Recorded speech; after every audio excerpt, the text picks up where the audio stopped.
जा रही है। मैनपुरी के महामुकाबले में खुद समाजवादी पार्टी के अध्यक्ष अखिलेश यादव ने कमान संभाल ली है, जो मुलायम सिंह यादव के मैनपुरी से अटूट रिश्ते में जीत का रास्ता तलाश रहे हैं।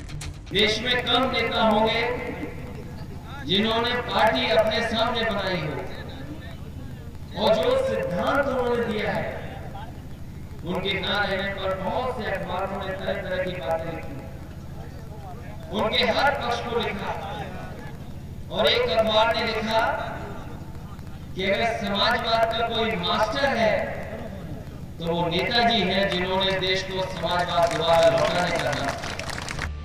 अखिलेश यादव हर सभा हर संबोधन में नेताजी का जिक्र कर रहे, बता रहे कि नेताजी की शख्सियत क्या थी, नेताजी के लिए मैनपुरी की अहमियत क्या थी। वरना कोई चुनाव रहा होगा, नेताजी वोट मांगने लिए आए और नेताजी को नेताजी बनाने का काम भी मैनपुर की जनता ने किया। इसलिए पहला चुनाव और पहला ऐसा समय जब आप वोट डालें जब नेताजी नहीं है, इसलिए मैं आप सबसे अपील कर रहा हूं कि सभी लोग मिलकर के इस बार जब वोट डालें तो एक एक वोट समाजवादी पार्टी के चुनावी साइकिल पर डालने का काम करें। मैनपुरी के महासमर में समाजवादी पार्टी की कोशिश है कि किसी भी सूरत में वोट बंटने नहीं चाहिए। सभी बूथ पर 2019 लोकसभा चुनाव से ज्यादा वोट पड़ने चाहिए और समाजवादी पार्टी जानती है कि ये तभी मुमकिन है जब मैनपुरी की जनता नेताजी के नाम पर एकजुट नजर आए।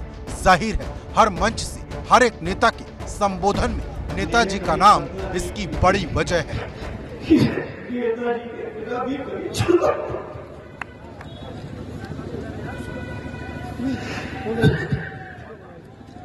नेताजी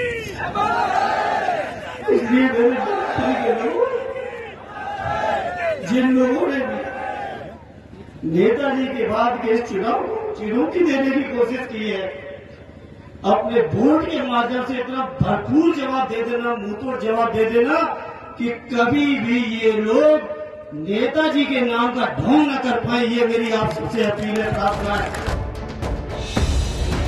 मैनपुरी के किशनी में पहली बार समाजवादी पार्टी की प्रत्याशी डिंपल यादव ने कार्यकर्ताओं को संबोधित किया, जिसकी शुरुआत उन्होंने नेताजी के नाम से की। ये चुनाव जो होने जा रहा है ये मेरा चुनाव नहीं है, ये समाजवादी पार्टी का चुनाव है। हर एक कार्यकर्ता समाजवादी पार्टी का जो यहाँ उपस्थित है। मैनपुरी नेताजी की कर्मभूमि रही है। नेताजी ऐसे कर्मयोगी थे जो सदैव हम सभी के हृदय में हमेशा रहेंगे। नेताजी का मैनपुरी से भावनात्मक रिश्ता रहा है और मैं आज आपको भरोसा दिलाती हूँ ये रिश्ता आगे बढ़ाने का काम मैं करूंगी और साथ में आपके अखिलेश भैया भी करेंगे। मतलब साफ है कि भले ही नेताजी के निधन के बाद समाजवादी पार्टी पहली बार किसी चुनाव में है और सामने नेताजी की सियासी विरासत को बचाने की चुनौती है, लेकिन नेताजी की कमी को समाजवादी पार्टी ने अपनी कमजोरी के बजाय हथियार बना लिया है। वो हथियार जो मैनपुरी के दंगल में समाजवादी पार्टी के पक्ष में माहौल बना सकता है। हर गांव में हर बूथ पे वोट है।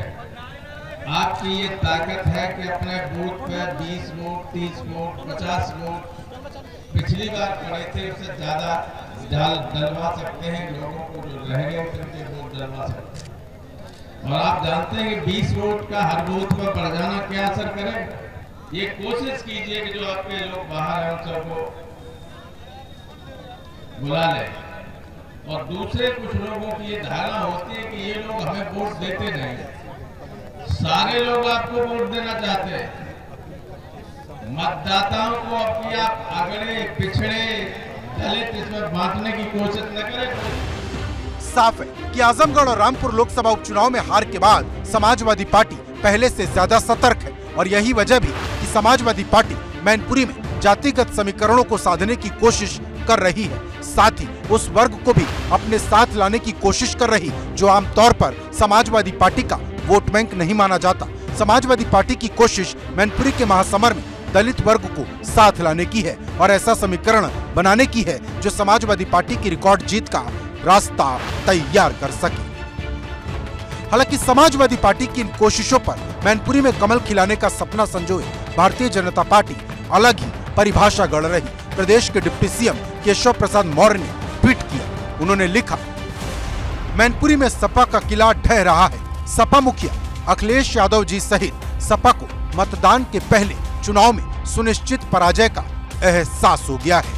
भारत का चरित्र है, राष्ट्रीय चरित्र है। भगवान राम को यदि पृथक कर लिया जाए तो भारत की संस्कृति खत्म हो जाती है। इसको न तो कोई हिंदुस्तान का आदमी बर्दाश्त करेगा और न मैनपुरी की जनता बर्दाश्त करेगी। और इसका जवाब भी इस चुनाव में लोग इन्हें देने का काम करेंगे। आप भी जानते हो, हम भी जानते हैं, पूरी आम जनता जानती है, आम मतदाता जानता है कि समाजवादी पार्टी का बूथ मैनेजमेंट क्या होता है। उनका बूथ मैनेजमेंट का मतलब डंपिंग, संपिंग, गुंडई के आधार पर बूथों पे कब्जा करके लूटना। जयवीर सिंह जी से इन बातों को छोड़ो, हमें इस चुनाव को कहीं किसी के जवाब में नहीं ले जाना चाहते। ये चुनाव क्या होता है क्या नहीं होता है, जयवीर सिंह भी समाजवादी पार्टी में ही रह के गए, जयवीर सिंह भी बसपा में रह के गए, जयवीर सिंह आज भाजपा में भी हैं, कांग्रेस में भी रह चुके हैं। वो सारे टेस्ट चेंज करते हैं उस समय पे। तो इसलिए ऐसे लोगों से कांग्रेस में रहे, सपा में रहे, बसपा में रहे, भाजपा में हैं, तो क्या उनकी बात करनी। मैनपुरी संसदीय सीट से समाजवादी पार्टी और मुलायम सिंह यादव का रिश्ता बेहद पुराना है।